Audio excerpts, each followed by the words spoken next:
Let's go to Adelaide now and catch up with Pembo. David Penberthy hosts Breakfast Radio for 5AA. You can read him in the Australian and across News Corp newspapers as well.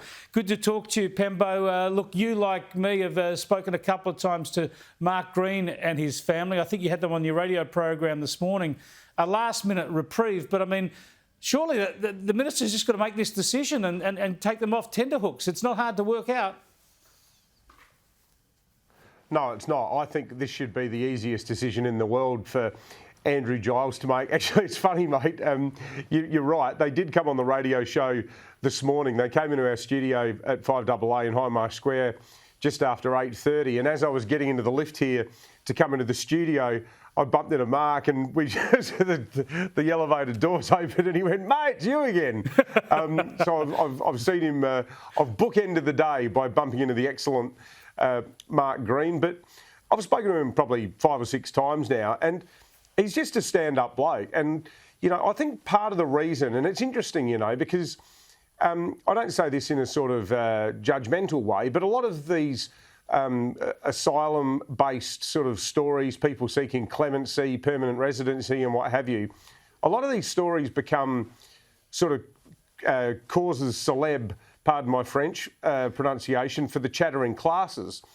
It was fascinating this morning working on a commercial talkback radio station with a vast suburban audience who are particularly strong on the need for an orderly migration program.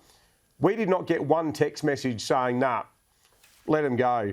People are passionately arguing that the Greens should be allowed to stay, and the simple reason is that they're lifters, not leaners. I mean, this guy hit the ground running. He was brought out here 10 years ago to fill a gap in the labour market.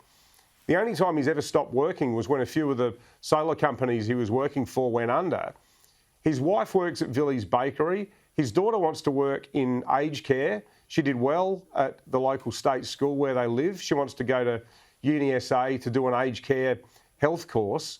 And we're light on for workers, Australia, and they want to work hard, so let them stay. Let them stay. The whole country's short of workers. As you say, they're lifters, not leaners, but also came here legally in the first place. Here's a little bit of what Mark had to say earlier in our program. All we want is to stay here. You know, this is our home.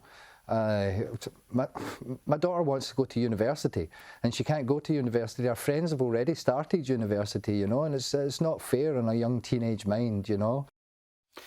Yeah, let's hope we get a good decision. I didn't ask him whether he'd turned up for the Crows or Port or some god-horrible Victorian team because I don't want to turn anybody against him. He needs all the support he can get, but let's hope for a quick decision.